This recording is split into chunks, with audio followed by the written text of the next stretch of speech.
Bora lá, queridos. Estamos falando sobre o movimento inclusivo, sobre a inclusão de pessoas diferentes no nosso meio social. Mas se a gente pensar, por que ainda nós temos tantos problemas, tantos preconceitos? Né? Será que isso é uma coisa nova? Será que isso surgiu nessa era, né, na atualidade? Ou isso já tem um histórico? Ou isso já vem de outras épocas? Com certeza isso vem de uma história bastante antiga. Se nós analisarmos a questão da deficiência durante o relato histórico, nós vamos ver que os povos primitivos, por exemplo, eles selecionavam as crianças ao nascer. Eles analisavam as crianças, elas passavam como se fosse um feedback, uma avaliação, para entender, para saber se essas pessoas teriam direito à sobrevida ou não. Se elas seriam pessoas que trariam uma contribuição social, uma contribuição para o grupo, né, para a sua família, para as pessoas que conviviam com elas. Se a gente pensasse, nossa, mas esse era um povo muito rude, esse era um povo que não pensava nessas pessoas, não tinham caridade, não tinham amor, não tinham princípios. Não, é que esses povos primitivos, eles tinham uma vida bem mais complicada do que nós temos hoje. Eles não tinham os recursos que nós temos hoje. Eles não tinham a favor deles a medicina, os meios de transporte, eles não tinham alimentos que eles poderiam ir lá no mercado fazer compra desse alimento, eles não tinham segurança. Então, o povo primitivo era um povo que dependia unicamente dele, da pessoa, né? E para que a pessoa tivesse condições de buscar o seu próprio alimento, de conseguir o seu abrigo, de fugir de uma situação, esse povo primitivo, ele precisava o quê? Ter pernas perfeitas, ter corpo perfeito, para ele saber sair de situações que poderiam desencadear algum tipo de risco. Então, o povo primitivo era um povo que ele precisava, quer dizer, não tentando justificar esse povo, mas ele buscava o quê? Ele buscava conhecer o quê? A segurança do seu grupo, e para essa segurança eles tinham essa dificuldade em aceitar criança com deficiência. Então, eles criavam, né, rituais, situações para eliminar essas crianças do convívio social. Então, eles deixavam para que eles morressem de inanição, ou em lugares que eles não poderiam sobreviver, ou torciam para que eles morressem naturalmente. Mas era realmente feita a seleção. E uma coisa interessante, eu fico pensando, nós não descartamos essas crianças hoje, né, quando ela passa por essa seleção ou por essa avaliação ao nascimento. Mas se vocês olharem ou pensarem no apegar, o apegar é uma notinha que a gente dá para o bebê, aliás, que os pediatras dão ao bebê na hora do nascimento. Então, essa notinha vai analisar os reflexos, vai analisar o tônus, quer dizer, como que a criança está na questão de musculatura, vai ver a cor dessa criança, se ela nasceu com cianose, roxinha nas mãos, nos pés, ou se ela nasceu roxinha toda. Por quê? Porque o apegar pode ser um sinalzinho, né? Um sinal de alerta que alguma coisa está errada com essa criança. E nós damos a notinha, né? Nós damos notinha até 10, de 1 a 10. Então, não descartamos a criança, não deixamos ela para que ela vá, que ela morra, nós atendemos essas crianças, mas nós não deixamos de ter essa notinha do nascimento. Mas se nós pensarmos em outros povos que vieram depois dos primitivos, por exemplo, na Grécia Antiga e em Roma, o que eles faziam com essas crianças?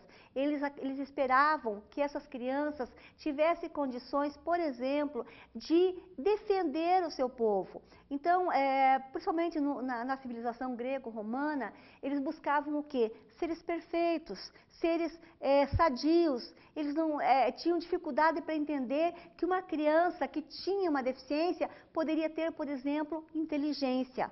Por quê? Porque o povo, principalmente o povo grego-romano, essa civilização, ela buscava trabalhar muito aquela questão das guerras, eles tinham que ter o quê? Soldados, eles tinham que ter o quê? Pessoas que pudessem defender a sua cultura. Isso foi com essa civilização, nós chegamos também à Idade Média. O que aconteceu na Idade Média? Nós dizemos que na Idade Média foi uma época que a ciência parou, ela estacionou. Porque foi um momento que alguns estudiosos, alguns filósofos tentaram entender a deficiência, mas esses estudiosos foram o quê? Queimados em fogueiras, acabaram com essas pessoas. Tá? Então, essas civilizações, eles trouxeram o quê? Uma divisão, né, de postulado com relação à deficiência, no sentido assim, olha, ou eu vou ter por caridade, ou eu vou ter porque realmente eu não tenho coragem de acabar com essas pessoas, ou eu vou também ir para o Estado, porque o Estado assim determina. Ainda na Idade Média, nós vemos assim que houve já um movimento também de aceitação dessas pessoas, mas mais num caráter de abrigo, num caráter assim, de tentar dizer assim, não, são filhos do Criador lá, então eu tenho que ter essa pessoa no meu convívio social. Mas se a gente pensar, né, na questão da Idade Média, na questão desses povos, o que nós podemos imaginar? Que essas pessoas tiveram muitas poucas chances, né, durante esse tempo. E será que nos dias atuais a situação da pessoa com deficiência é a mesma desse período histórico? Será que nós estamos respeitando essas pessoas com deficiências atualmente? Eu trabalhei muito com avaliação psicoeducacional, eu fiz muita entrevista com os pais e eles relacionavam a deficiência ou associavam a deficiência a pecado. Por quê? Porque lá no relato bíblico apresenta alguma situação assim, que o homem foi criado à imagem, à semelhança do Deus Criador. Se Deus Criador, ele é cego, ele é mutilado, ele é surdo, não. Então, se ele não é filho do Deus Criador, o que acontece? Essa criança acaba sendo o quê? Uma vítima de uma situação que aconteceu com o pai ou com a mãe, né, em alguma fase de sua vida. E acaba sendo chamado o quê? Como consequência do próprio pecado. Quer dizer, o filho do pecado. Tá? Então, ainda nós temos essas ideias, mas nós percebemos que atualmente, nesses dias atuais, a situação das pessoas com deficiências tem se modificado, tem se alterado. Se essa diferença está relacionada ao pecado, nós temos o quê? Que mudar essas pessoas, a postura dessas pessoas, dessas famílias e mostrar que não, que essas pessoas, elas só têm algum tipo de diferença, elas são um pouquinho diferentes de nós, né? Então elas precisam entender e aceitar e dar oportunidade para essas pessoas. Mas nós tivemos também um avanço mais, voltando para a Idade Moderna, na área da medicina, da psicologia, da educação, onde o ser humano ele foi compreendido na sua complexidade. E essa complexidade é biológica, é social, quer dizer, é uma complexidade total. Hoje, através desses avanços, por exemplo, na medicina, nós conseguimos detectar um problema. Vamos imaginar o síndrome de Down. O síndrome de Down nasce com um problema coronário. E se ele é submetido a essa cirurgia, ele pode resolver o seu problema. Ele pode, feito a cirurgia, ele pode o quê? Ter uma vida perfeitamente normal. A educação também ajudou muito essas pessoas. Então, nós dizemos assim, que hoje, na Idade Moderna, o ser humano está compreendido em toda a sua essência, em toda a sua complexidade. Mas voltando naquela pergunta, nos dias atuais, nós temos problemas de aceitação com essas pessoas? Nós temos ainda problemas sim. Muitas pessoas não entendem a deficiência ou não querem aceitar, porque isso implica em quê? Em sair da sua zona de conforto, em sair do seu ambiente, da sua comodidade e buscar algumas outras alternativas. Se nós pensarmos também na questão espiritual, na questão cognitiva, são pessoas que também têm um credo, eles têm direito também a ter uma religião. Então essas pessoas têm direito realmente a serem pessoas completas como qualquer outro ser humano. Nós tivemos também, no Renascimento, algumas concepções naturais que buscavam na medicina uma resposta para essas pessoas. Por exemplo, lá em 1620, na França, nós tivemos a primeira iniciativa para a educação de pessoas com deficiências. Então, lá em 1620, na França, já se começaram a trabalhar com as pessoas surdas. Essas iniciativas foram datadas, né, nessa época, ou foram escritas por Jean-Paul Bonnet, que foi uma pessoa, um estudioso, né, para surdos. Mais tarde nós tivemos também na França, ainda na França, em 1784, um atendimento para as pessoas cegas, onde conseguiu-se uma leitura tátil para o sistema de letras em relevo.